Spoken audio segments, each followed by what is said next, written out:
स्वामी समर्थ. नमस्कार प्रिय स्वामी भक्तांनो, आज आहे शनिवार. दिवशी शनिदेवाची पूजा केल्याने शनी दोष, साडेसाती आणि अशुभ ध्येयापासूनचा प्रभाव कमी होतो. या दिवशी शनिदेवाच्या आशीर्वादाने जीवनात सुख, शांती, समृद्धी येते. म्हणून स्वामी भक्तांनो, आज आम्ही तुम्हाला शनिदेवाचा अतिशय प्रभावी असा एक मंत्र सांगणार आहे. त्यामुळे या मंत्राकडे दुर्लक्ष करू नका. चला तर मग भक्तांनो, या मंत्राला सुरुवात करूया. नीलांजन समाभासं रविपुत्रं यमाग्रजं छायामार्तण्ड संभुतं तं नमामि शनेश्वरं. नीलांजन समाभासं रविपुत्रं यमाग्रजं छायामार्तण्ड संभुतं तं नमामि शनेश्वरं. नीलांजन समाभासं रविपुत्रं यमाग्रजं छायामार्तण्ड संभुतं तं नमामि शनेश्वरं. नीलांजन समाभासं रविपुत्रं यमाग्रजं छायामार्तण्ड संभुतं तं नमामि शनेश्वरं.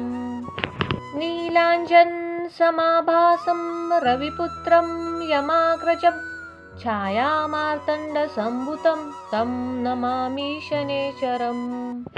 नीलांजन समाभासं रविपुत्रं यमाग्रजं छायामार्तण्ड संभुतं तं नमामि शनेश्वरं. नीलांजन समाभासं रविपुत्रं यमाग्रजं छायामार्तण्ड संभुतं तं नमामि शनेश्वरं. नीलांजन समाभासं रविपुत्रं यमाग्रजं छायामार्तण्ड संभुतं तं नमामि शनेश्वरं. नीलांजन समाभासं रविपुत्रं यमाग्रजं छायामार्तण्ड संभुतं तं नमामि शनेश्वरं.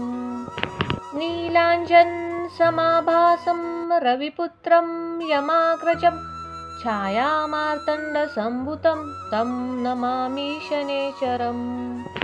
नीलांजन समाभासं रविपुत्रं यमाग्रजं छायामार्तण्ड संभुतं तं नमामि शनेश्वरं.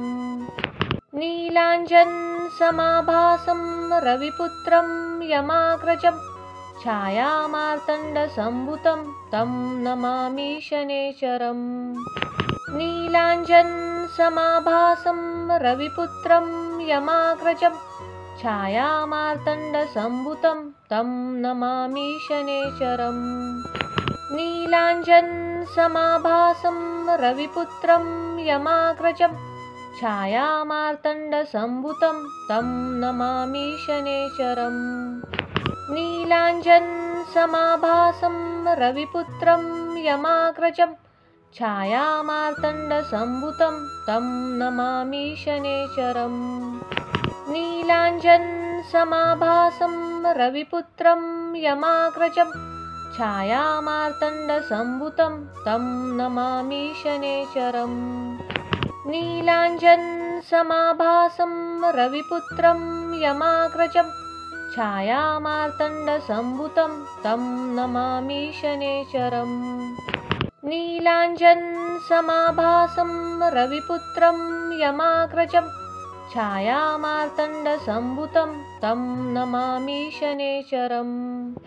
नीलांजन समाभासं रविपुत्रं यमाग्रजं छायामार्तण्ड संभुतं तं नमामि शनेश्वरं. नीलांजन समाभासं रविपुत्रं यमाग्रजं छायामार्तण्ड संभुतं तं नमामि शनेश्वरं. नीलांजन समाभासं रविपुत्रं यमाग्रजं छायामार्तण्ड संभुतं तं नमामि शनेश्वरं. नीलांजन समाभासं रविपुत्रं यमाग्रजं छायामार्तण्ड संभुतं तं नमामि शनेश्वरं. नीलांजन समाभासं रविपुत्रं यमाग्रजं छायामार्तण्ड संभुतं तं नमामि शनेश्वरं. नीलांजन समाभासं रविपुत्रं यमाग्रजं छायामार्तण्डसम्भुतं तं नमामि शनेश्वरम्। नीलाञ्जनसमाभासं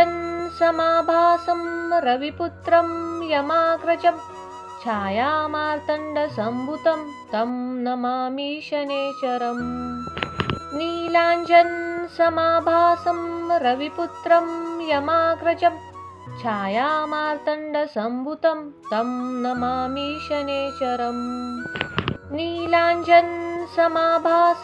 रविपुत्रं यमाग्रजं छायामार्तण्डसम्भुतं तं नमामि शनेश्वरम्। नीलाञ्जनसमाभासं रविपुत्रं यमाग्रजं छायामार्तण्डसम्भुतं तं नमामि शनेश्वरम्। नीलाञ्जनसमाभासं रविपुत्रं यमाग्रजं छायामार्तण्डसम्भुतं तं नमामि शनेश्वरम्। नीलाञ्जनसमाभासं रविपुत्रं यमाग्रजं छायामार्तण्डसम्भुतं तं नमामि शनेश्वरम्। नीलाञ्जनसमाभासं रविपुत्रं यमाग्रजं छायामार्तण्डसम्भुतं तं नमामि शनेश्वरम्। नीलाञ्जनसमाभासं रविपुत्रं यमाग्रजं छायामार्तण्डसम्भुतं तं नमामि शनेश्वरम्। नीलाञ्जनसमाभासं रविपुत्रं यमाग्रजं छायामार्तण्डसम्भुतं तं नमामि शनेश्वरम्।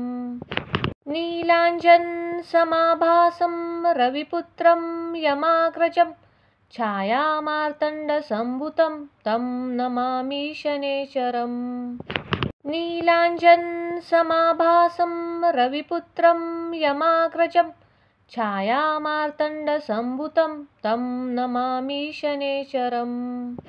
नीलाञ्जनसमाभासं रविपुत्रं यमाग्रजं छायामार्तण्डसम्भुतं तं नमामि शनेश्वरम्।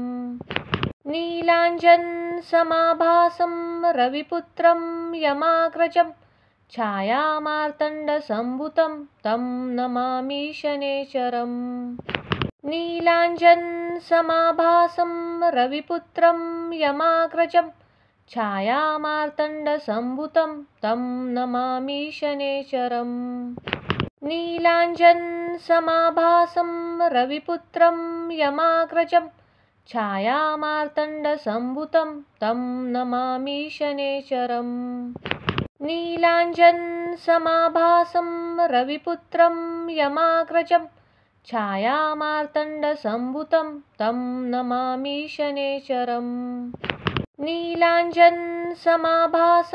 रविपुत्रं यमाग्रजं छायामार्तण्डसम्भुतं तं नमामि शनेश्वरम्।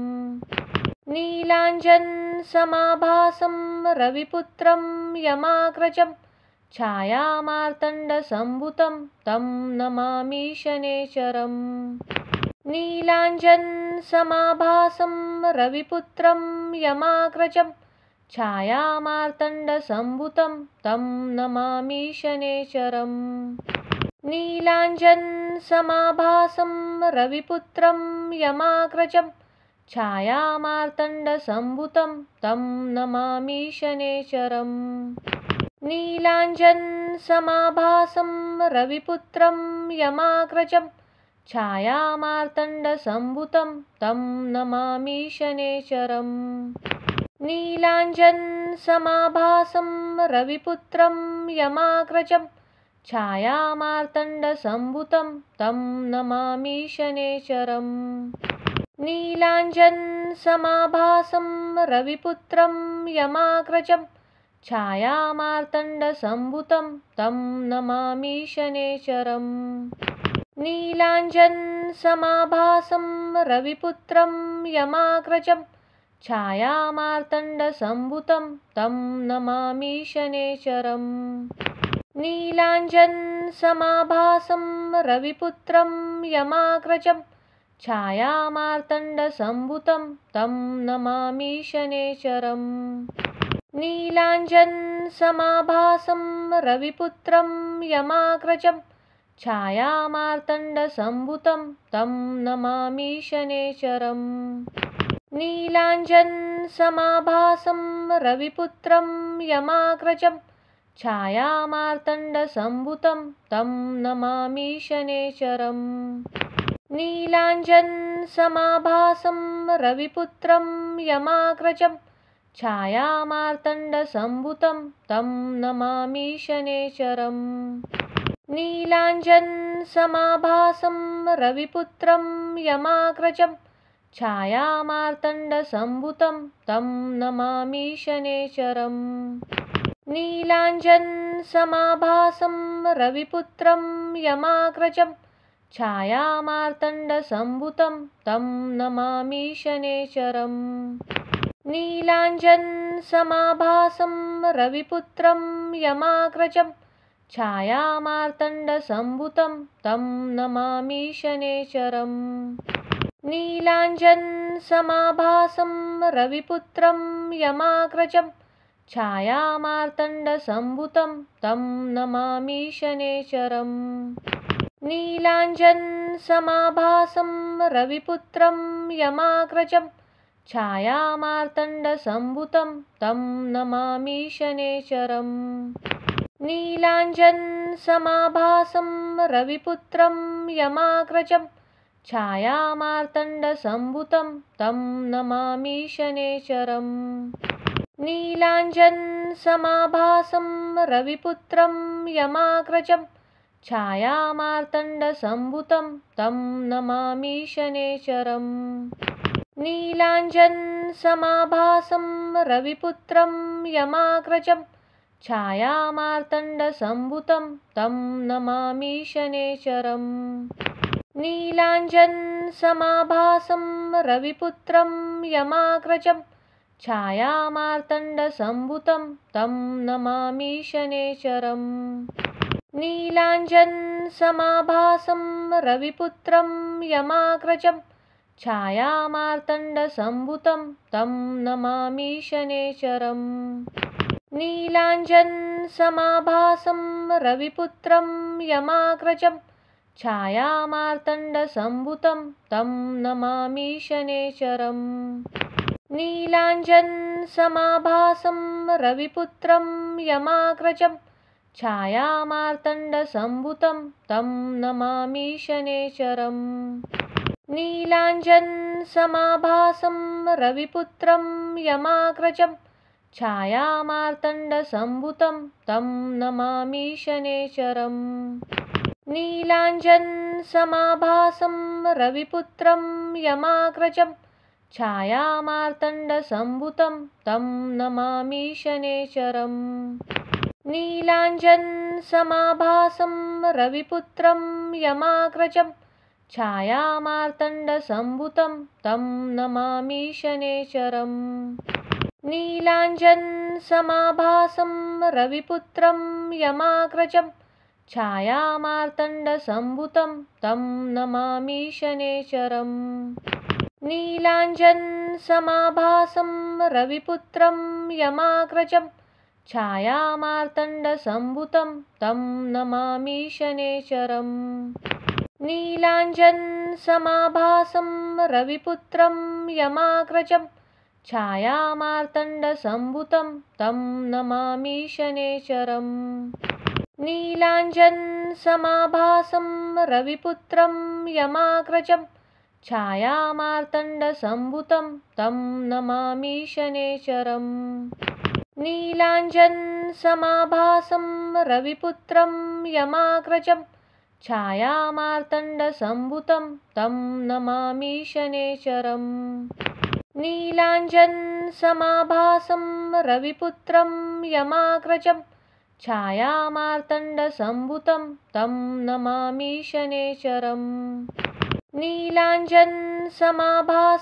रविपुत्रं यमाग्रजं छायामार्तण्डसम्भुतं तं नमामि शनेश्वरम्। नीलाञ्जनसमाभासं रविपुत्रं यमाग्रजं छायामार्तण्डसम्भुतं तं नमामि शनैश्चरम्। नीलाञ्जनसमाभासं रविपुत्रं यमाग्रजं छायामार्तण्डसम्भुतं तं नमामि शनैश्चरम्। नीलाञ्जनसमाभासं रविपुत्रं यमाग्रजं छायामार्तण्डसम्भुतं तं नमामि शनैश्चरम्। नीलाञ्जनसमाभासं रविपुत्रं यमाग्रजं छायामार्तण्डसम्भुतं तं नमामि शनैश्चरम्। नीलाञ्जनसमाभासं रविपुत्रं यमाग्रजं छायामार्तण्डसम्भुतं तं नमामि शनैश्चरम्। नीलाञ्जनसमाभासं रविपुत्रं यमाग्रजं छायामार्तण्डसम्भुतं तं नमामि शनैश्चरम्। नीलाञ्जनसमाभासं रविपुत्रं यमाग्रजं छायामार्तण्डसम्भुतं तं नमामि शनैश्चरम्। नीलाञ्जनसमाभासं रविपुत्रं यमाग्रजं छायामार्तण्डसम्भुतं तं नमामि शनैश्चरम्। नीलाञ्जनसमाभासं रविपुत्रं यमाग्रजं छायामार्तण्डसम्भुतं तं नमामि शनैश्चरम्। नीलाञ्जनसमाभासं रविपुत्रं यमाग्रजं छायामार्तण्डसम्भुतं तं नमामि शनैश्चरम्। नीलाञ्जनसमाभासं रविपुत्रं यमाग्रजं छायामार्तण्डसम्भुतं तं नमामि शनैश्चरम्। नीलाञ्जनसमाभासं रविपुत्रं यमाग्रजं छायामार्तण्डसम्भुतं तं नमामि शनैश्चरम्। नीलाञ्जनसमाभासं रविपुत्रं यमाग्रजं छायामार्तण्डसम्भुतं तं नमामि शनैश्चरम्। नीलाञ्जनसमाभासं रविपुत्रं यमाग्रजं छायामार्तण्डसम्भुतं तं नमामि शनैश्चरम्। नीलाञ्जनसमाभासं रविपुत्रं यमाग्रजं छायामार्तण्डसम्भुतं तं नमामि शनैश्चरम्। नीलाञ्जनसमाभासं रविपुत्रं यमाग्रजं छायामार्तण्डसम्भुतं तं नमामि शनैश्चरम्।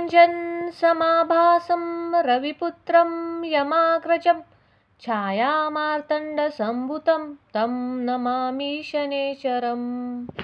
नीलाञ्जनसमाभासं रविपुत्रं यमाग्रजं छायामार्तण्डसम्भुतं तं नमामि शनैश्चरम्। नीलाञ्जनसमाभासं रविपुत्रं यमाग्रजं छायामार्तण्डसम्भुतं तं नमामि शनैश्चरम्। नीलाञ्जनसमाभासं रविपुत्रं यमाग्रजं छायामार्तण्डसम्भुतं तं नमामि शनैश्चरम्। नीलाञ्जनसमाभासं रविपुत्रं यमाग्रजं छायामार्तण्डसम्भुतं तं नमामि शनैश्चरम्। नीलाञ्जनसमाभासं रविपुत्रं यमाग्रजं छायामार्तण्डसम्भुतं तं नमामि शनैश्चरम्। नीलाञ्जनसमाभासं रविपुत्रं यमाग्रजं छायामार्तण्डसम्भुतं तं नमामि शनैश्चरम्। नीलाञ्जनसमाभासं रविपुत्रं यमाग्रजं छायामार्तण्डसम्भुतं तं नमामि शनैश्चरम्। नीलाञ्जनसमाभासं रविपुत्रं यमाग्रजं छायामार्तण्डसम्भुतं तं नमामि शनैश्चरम्।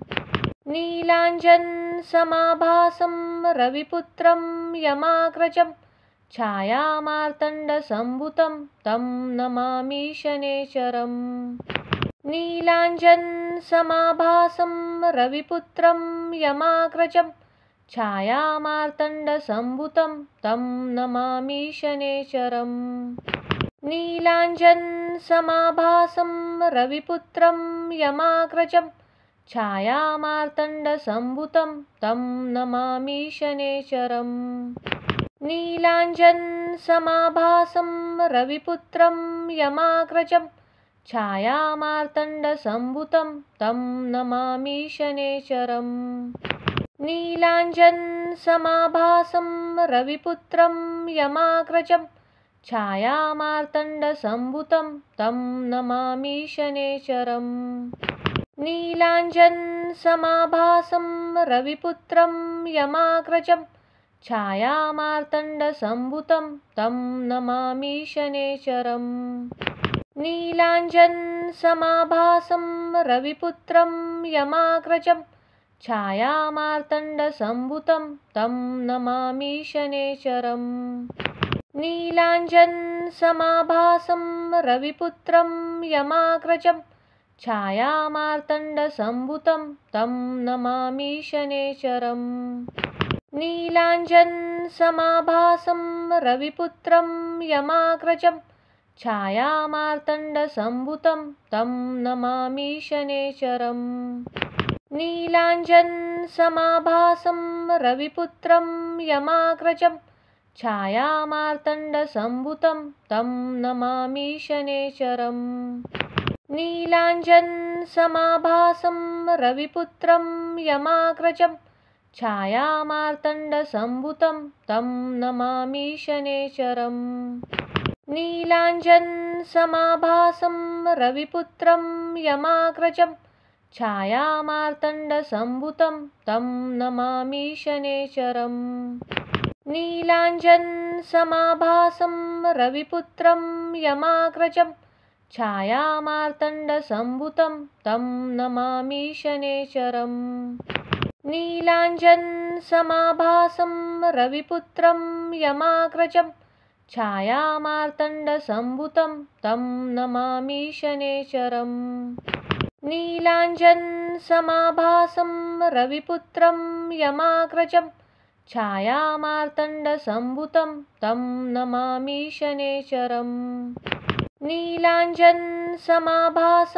रविपुत्रं यमाग्रजं छायामार्तण्डसम्भुतं तं नमामि शनेश्वरम्। नीलाञ्जनसमाभासं रविपुत्रं यमाग्रजं छायामार्तण्डसम्भुतं तं नमामि शनेश्वरम्। नीलाञ्जनसमाभासं रविपुत्रं यमाग्रजं छायामार्तण्डसम्भुतं तं नमामि शनेश्वरम्। नीलाञ्जनसमाभासं रविपुत्रं यमाग्रजं छायामार्तण्डसम्भुतं तं नमामि शनेश्वरम्। नीलाञ्जनसमाभासं रविपुत्रं यमाग्रजं छायामार्तण्डसम्भुतं तं नमामि शनेश्वरम्। नीलाञ्जनसमाभासं रविपुत्रं यमाग्रजं छायामार्तण्डसम्भुतं तं नमामि शनेश्वरम्। नीलाञ्जनसमाभासं रविपुत्रं यमाग्रजं छायामार्तण्डसम्भुतं तं नमामि शनेश्वरम्। नीलाञ्जनसमाभासं रविपुत्रं यमाग्रजं छायामार्तण्डसम्भुतं तं नमामि शनेश्वरम्। नीलाञ्जनसमाभासं रविपुत्रं यमाग्रजं छायामार्तण्डसम्भुतं तं नमामि शनेश्वरम्। नीलाञ्जनसमाभासं रविपुत्रं यमाग्रजं छायामार्तण्डसम्भुतं तं नमामि शनेश्वरम्। नीलाञ्जनसमाभासं रविपुत्रं यमाग्रजं छायामार्तण्डसम्भुतं तं नमामि शनेश्वरम्। नीलाञ्जनसमाभासं रविपुत्रं यमाग्रजं छायामार्तण्डसम्भुतं तं नमामि शनैश्चरम्। नीलाञ्जनसमाभासं रविपुत्रं यमाग्रजं छायामार्तण्डसम्भुतं तं नमामि शनैश्चरम्। नीलाञ्जनसमाभासं रविपुत्रं यमाग्रजं छायामार्तण्डसम्भुतं तं नमामि शनैश्चरम्। नीलाञ्जनसमाभासं रविपुत्रं यमाग्रजं छायामार्तण्डसम्भुतं तं नमामि शनैश्चरम्। नीलाञ्जनसमाभासं रविपुत्रं यमाग्रजं छायामार्तण्डसम्भुतं तं नमामि शनैश्चरम्। नीलाञ्जनसमाभासं रविपुत्रं यमाग्रजं छायामार्तण्डसम्भुतं तं नमामि शनैश्चरम्। नीलाञ्जनसमाभासं रविपुत्रं यमाग्रजं छायामार्तण्डसम्भुतं तं नमामि शनैश्चरम्। नीलाञ्जनसमाभासं रविपुत्रं यमाग्रजं छायामार्तण्डसम्भुतं तं नमामि शनैश्चरम्। नीलाञ्जनसमाभासं रविपुत्रं यमाग्रजं छायामार्तण्डसम्भुतं तं नमामि शनैश्चरम्। नीलाञ्जनसमाभासं रविपुत्रं यमाग्रजं छायामार्तण्डसम्भुतं तं नमामि शनैश्चरम्। नीलाञ्जनसमाभासं रविपुत्रं यमाग्रजं छायामार्तण्डसम्भुतं तं नमामि शनैश्चरम्। नीलाञ्जनसमाभासं रविपुत्रं यमाग्रजं छायामार्तण्डसम्भुतं तं नमामि शनैश्चरम्। नीलाञ्जनसमाभासं रविपुत्रं यमाग्रजं छायामार्तण्डसम्भुतं तं नमामि शनैश्चरम्। नीलाञ्जनसमाभासं रविपुत्रं यमाग्रजं छायामार्तण्डसम्भुतं तं नमामि शनैश्चरम्। नीलाञ्जनसमाभासं रविपुत्रं यमाग्रजं छायामार्तण्डसम्भुतं तं नमामि शनैश्चरम्। नीलाञ्जनसमाभासं रविपुत्रं यमाग्रजं छायामार्तण्डसम्भुतं तं नमामि शनैश्चरम्। नीलाञ्जनसमाभासं रविपुत्रं यमाग्रजं छायामार्तण्डसम्भुतं तं नमामि शनैश्चरम्। नीलाञ्जनसमाभासं रविपुत्रं यमाग्रजं छायामार्तण्डसम्भुतं तं नमामि शनैश्चरम्। नीलाञ्जनसमाभासं रविपुत्रं यमाग्रजं छायामार्तण्डसम्भुतं तं नमामि शनैश्चरम्। नीलाञ्जनसमाभासं रविपुत्रं यमाग्रजं छायामार्तण्डसम्भुतं तं नमामि शनैश्चरम्। नीलाञ्जनसमाभासं रविपुत्रं यमाग्रजं छायामार्तण्डसम्भुतं तं नमामि शनैश्चरम्। नीलाञ्जनसमाभासं रविपुत्रं यमाग्रजं छायामार्तण्डसम्भुतं तं नमामि शनैश्चरम्। नीलाञ्जनसमाभासं रविपुत्रं यमाग्रजं छायामार्तण्डसम्भुतं तं नमामि शनैश्चरम्। नीलाञ्जनसमाभासं रविपुत्रं यमाग्रजं छायामार्तण्डसम्भुतं तं नमामि शनैश्चरम्। नीलाञ्जनसमाभासं रविपुत्रं यमाग्रजं छायामार्तण्डसम्भुतं तं नमामि शनैश्चरम्। नीलाञ्जनसमाभासं रविपुत्रं यमाग्रजं छायामार्तण्डसम्भुतं तं नमामि शनैश्चरम्।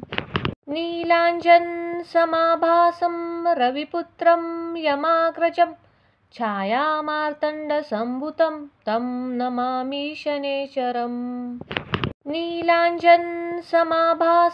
रविपुत्रं यमाग्रजं छायामार्तण्डसम्भुतं तं नमामि शनैश्चरम्। नीलाञ्जनसमाभासं रविपुत्रं यमाग्रजं छायामार्तण्डसम्भुतं तं नमामि शनैश्चरम्। नीलाञ्जनसमाभासं रविपुत्रं यमाग्रजं छायामार्तण्डसम्भुतं तं नमामि शनैश्चरम्। नीलाञ्जनसमाभासं रविपुत्रं यमाग्रजं छायामार्तण्डसम्भुतं तं नमामि शनैश्चरम्। नीलाञ्जनसमाभासं रविपुत्रं यमाग्रजं छायामार्तण्डसम्भुतं तं नमामि शनैश्चरम्। नीलाञ्जनसमाभासं रविपुत्रं यमाग्रजं छायामार्तण्डसम्भुतं तं नमामि शनैश्चरम्।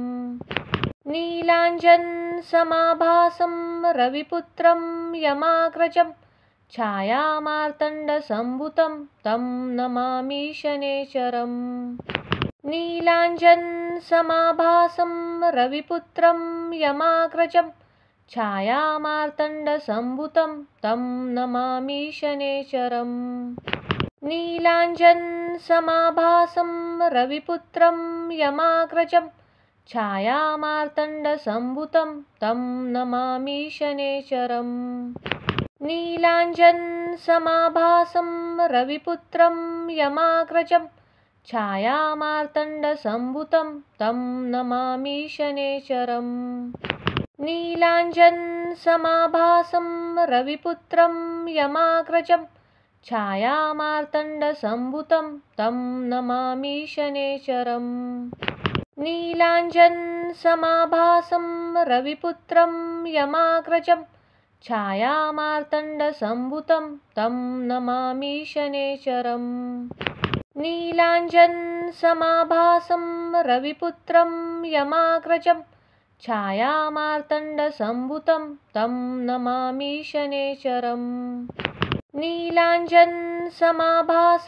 रविपुत्रं यमाग्रजं छायामार्तण्डसम्भुतं तं नमामि शनैश्चरम्। नीलाञ्जनसमाभासं रविपुत्रं यमाग्रजं छायामार्तण्डसम्भुतं तं नमामि शनैश्चरम्। नीलाञ्जनसमाभासं रविपुत्रं यमाग्रजं छायामार्तण्डसम्भुतं तं नमामि शनैश्चरम्। नीलाञ्जनसमाभासं रविपुत्रं यमाग्रजं छायामार्तण्डसम्भुतं तं नमामि शनैश्चरम्। नीलाञ्जनसमाभासं रविपुत्रं यमाग्रजं छायामार्तण्डसम्भुतं तं नमामि शनैश्चरम्। नीलाञ्जनसमाभासं रविपुत्रं यमाग्रजं छायामार्तण्डसम्भुतं तं नमामि शनैश्चरम्। नीलाञ्जनसमाभासं रविपुत्रं यमाग्रजं छायामार्तण्डसम्भुतं तं नमामि शनैश्चरम्। नीलाञ्जनसमाभासं रविपुत्रं यमाग्रजं छायामार्तण्डसम्भुतं तं नमामि शनैश्चरम्। नीलाञ्जनसमाभासं रविपुत्रं यमाग्रजं छायामार्तण्डसम्भुतं तं नमामि शनैश्चरम्। नीलाञ्जनसमाभासं रविपुत्रं यमाग्रजं छायामार्तण्डसम्भुतं तं नमामि शनैश्चरम्। नीलाञ्जनसमाभासं रविपुत्रं यमाग्रजं छायामार्तण्डसम्भुतं तं नमामि शनैश्चरम्।